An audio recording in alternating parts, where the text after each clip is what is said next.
여러분은 혹시 이런 경험 있으신가요? 무심코 던진 한마디가 관계를 망치고 습관처럼 내뱉은 말 한마디가 기회를 날려버리고 그저 농담이라고 생각했던 말이 내 평판을 바닥으로 떨어뜨린 경험 말입니다. 나중에 뒤돌아보면 그때 그 말만 안 했어도라는 후회가 밀려옵니다. 그런데 이상한 건 그 말을 할 때는 전혀 문제라고 생각하지 못했다는 겁니다. 우리는 매일 수천 개의 단어를 쏟아냅니다. 그중 대부분은 큰 문제 없이 지나가지만 몇몇 말들은 우리 인생에 깊은 상처를 남깁니다. 그냥 말이 아닙니다. 말은 씨앗입니다. 내가 뿌린 말에 씨앗이 자라서 어느 날 톡한 열매가 되어 나에게 돌아옵니다. 더 무서운 건 그 말들이 이미 우리의 습관이 되어버렸다는 사실입니다. 숨 쉬듯 자연스럽게 생각도 없이 무의식적으로 내뱉는 말들. 그 말들이 조금씩 천천히 하지만 확실하게 내 인생을 무너뜨리고 있다는 걸 알아차렸을 때는 이미 늦은 경우가 많습니다. 처음엔 별거 아니지라고 생각했다가 시간이 지나고 나서야 이 말 때문에 모든 게 틀어졌구나를 깨닫게 됩니다. 입 밖으로 나온 말은 다시 담을 수 없습니다. 화살처럼 날아가 상대의 마음에 박히고 부메랑처럼 돌아와 나를 찌릅니다. 오늘은 내가 뱉은 말이 내 인생을 망친다. 당장 끊어야 할 이 말 4가지에 관해 말씀드릴까 합니다. 첫 번째, 나는 원래 이런 사람이야. 우리는 흔히 자신의 단점이나 잘못을 지적받았을 때 이런 말로 방어합니다. 나는 원래 급한 성격이야. 나는 원래 이래. 내가 원래 좀 그래. 이 말을 하는 순간 우리는 스스로에게 변하지 않아도 된다는 면죄부를 줍니다. 그런데 이 말의 진짜 문제는 따로 있습니다. 이 말은 변명이 아니라 선언입니다. 나는 바뀔 생각이 없다는 선언, 나는 노력하지 않겠다는 선언, 나의 이 모습을 받아들여라는 강요입니다. 평소에는 가벼운 자기 합리화처럼 보입니다. 늦는 것도 나는 원래 시간 개념이 없어. 화내는 것도 나는 원래 직설적이야. 약속을 어기는 것도 나는 원래 깜빡깜빡해라며 넘어갑니다. 주변 사람들도 처음 한두 번은 이해하는 척합니다. 하지만 이 말이 반복될수록 사람들은 조용히 거리를 둡니다. 하지만 이 말이 정말 무서운 이유는 자기 자신조차 속인다는 점입니다. 뇌는 내가 하는 말을 가장 먼저 듣습니다. 나는 원래 이래라고 반복할수록 뇌는 그것을 진실로 받아들입니다. 변화의 가능성을 스스로 차단하는 것입니다. 심리학에서는 이를 자기 충족적 예언이라고 부릅니다. 내가 나에 대해 내린 정의가 실제로 나를 그런 사람으로 만들어버리는 것입니다. 예를 들어볼까요? 직장에서 프레젠테이션을 망쳤을 때 나는 원래 발표를 못해라고 말합니다. 그 순간 다음 발표를 준비하지 않아도 되는 이유가 생깁니다. 다음에도 망치고 또 나는 원래 그래라고 말합니다. 이게 반복되면 정말로 발표를 못하는 사람이 되어버립니다. 단지 원래 못했던 게 아니라 그 말 때문에 못하게 된 것입니다. 인간관계에서는 더 치명적입니다. 나는 원래 감정 표현을 못해라고 말하는 사람은 감정 표현을 연습하지 않습니다. 사랑하는 사람에게 상처를 주고도 내가 원래 이런 사람인 거 알잖아 라고 말합니다. 상대방은 처음엔 이해하려 하지만 시간이 지나면 지칩니다. 이 사람은 변할 생각이 없구나를 깨닫는 순간 관계는 끝입니다. 더 무서운 건 이 말이 성장의 문을 닫아버린다는 겁니다. 모든 위대한 변화는 나는 원래 그랬지만 바꿀 수 있다는 믿음에서 시작됩니다. 하지만 나는 원래 이래라고 말하는 순간 그 가능성은 사라집니다. 자신에게 한계를 긋는 것입니다. 주변을 둘러보십시오. 성공한 사람들은 절대 이 말을 하지 않습니다. 그들은 나는 원래 그랬지만 지금은 달라라고 말합니다. 실패하는 사람들은 나는 원래 이래라는 말로 자신을 가둡니다. 이 말을 끊으십시오. 대신 이렇게 말하십시오. 나는 그랬지만 바꿔보려고 노력 중이야. 이 한 문장의 차이가 당신의 인생을 완전히 바꿀 수 있습니다. 변명을 정체성으로 만들지 마십시오. 당신은 고정된 존재가 아니라 계속 진화하는 존재입니다. 두 번째, 어차피 어쩔 수 없지. 무언가 잘못되었을 때, 기회를 놓쳤을 때 우리는 자주 이런 말을 합니다. 어차피 안 될 거였어. 어쩔 수 없지 뭐, 운이 없었던 거지. 이 말들은 위로처럼 들립니다. 자신을 다독이는 것처럼 보입니다. 하지만 이 말의 본질은 위로가 아니라 포기입니다. 우리는 흔히 이 말을 자기 방어 기제로 사용합니다. 상처받지 않기 위해서, 실망하지 않기 위해서, 노력한 자신을 정당화하기 위해서 어차피라고 말합니다. 하지만 이 말을 할 때마다 우리는 스스로에게 무력감을 주입합니다. 평소에는 자연스러운 체념처럼 보입니다. 승진에서 밀렸을 때 어차피 내 차례는 안 돌아왔어. 연애가 깨졌을 때 어차피 인연이 아니었나 봐. 사업이 실패했을 때 어쩔 수 없지. 타이밍이 안 맞았어 라고 말합니다. 그러면서 마음의 평화를 얻었다고 착각합니다. 하지만 이 말이 정말 무서운 점은 행동을 멈추게 만든다는 것입니다. 어차피라고 말하는 순간 다시 시도할 이유가 사라집니다. 어쩔 수 없지라고 말하는 순간 해결책을 찾지 않게 됩니다. 이 말은 생각을 멈추게 하고 행동을 멈추게 하고 결국 인생을 멈추게 합니다. 심리학자들은 이를 학습된 무력감이라고 부릅니다. 반복적으로 어차피 안 되라는 경험을 하거나 스스로 그렇게 믿게 되면 실제로 할 수 있는 일조차 시도하지 않게 됩니다. 마치 코끼리가 어릴 때부터 작은 말뚝에 묶여 있다가 커서도 그 말뚝을 끊을 힘이 있는데도 시도조차 하지 않는 것처럼 말입니다. 예를 들어 취업 준비를 하는 사람이 있습니다. 한 번 떨어지고 어차피 스펙이 부족해라고 말합니다. 두 번 떨어지고 어쩔 수 없어. 경쟁이 너무 세라고 말합니다. 세 번째부터는 제대로 준비도 하지 않고 지원합니다. 왜냐하면 어차피 안 될 텐데라고 이미 결론을 내렸기 때문입니다. 결과는 당연히 불합격입니다. 그리고 다시 봐. 어차피 안 되잖아 라고 말합니다. 악순환의 고리가 완성되는 것입니다. 더 무서운 건 이 말이 전염된다는 겁니다. 어차피라는 말을 입에 달고 사는 사람 주위에는 비슷한 사람들이 모입니다. 서로 어차피 어쩔 수 없지라며 위로하고 공감하면서 함께 무력감의 늪에 빠져듭니다. 이를 심리학에서는 집단 무력감이라고 합니다. 반대로 성공하는 사람들을 보십시오. 그들은 실패했을 때 어떻게 하면 되지? 라고 묻습니다. 왜 안 됐지? 다음엔 뭘 바꿔야 하지? 라고 생각합니다. 어차피라는 말 대신 어떻게라는 질문을 던집니다. 이 하나의 차이가 결과를 완전히 바꿉니다. 이 말을 끊으십시오. 어렵다는 걸 압니다.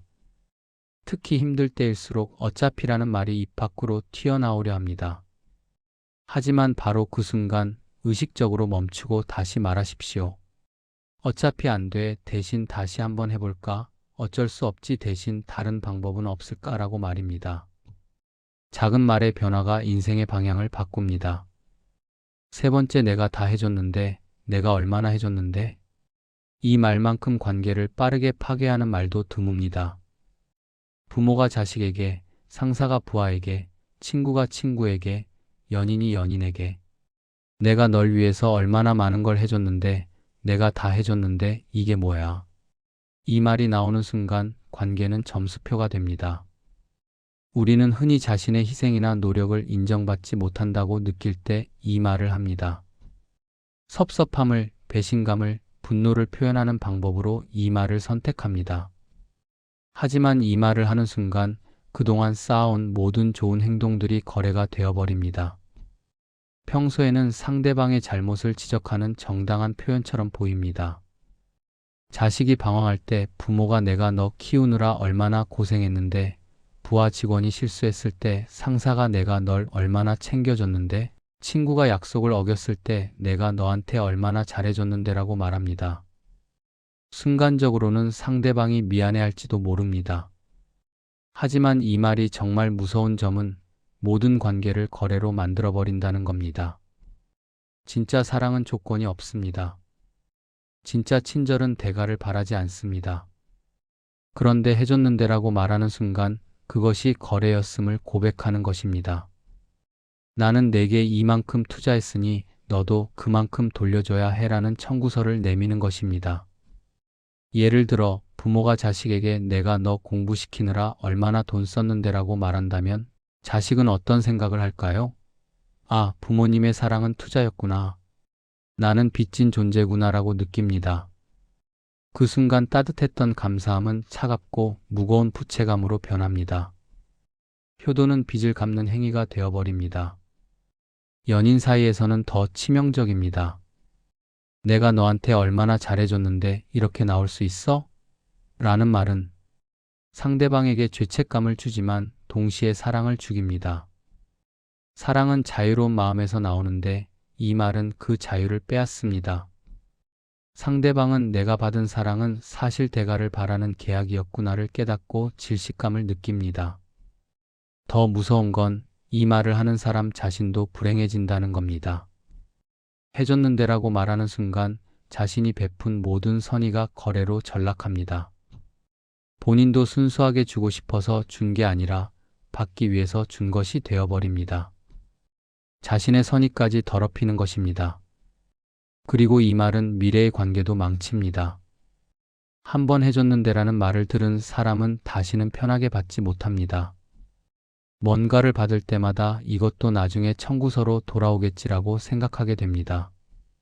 관계에서 긴장하고 조심하고 거리를 두게 됩니다. 이 말을 끊으십시오. 진짜 주고 싶어서 준 것이라면 돌려받을 생각을 하지 마십시오. 주는 순간 손에서 떠난 것입니다. 기대하지 마십시오. 상대방이 내 기대대로 반응하지 않는다고 해서 해줬는데라고 말하는 순간 당신은 거래자가 되고 관계는 시장이 됩니다. 진짜 사랑은, 진짜 우정은 받은 것을 세지 않습니다. 네 번째, 다 내 탓이야. 미안해. 이 말이 왜 문제냐고 의아해 하실 수도 있습니다. 책임을 인정하고 사과하는 것은 성숙한 태도 아닌가요? 맞습니다. 진짜 사과는 아름답고 필요합니다. 하지만 습관적으로, 전략적으로 책임 회피를 위해 던지는 미안해는 독입니다. 우리는 흔히 갈등 상황에서 빨리 벗어나기 위해 이 말을 사용합니다.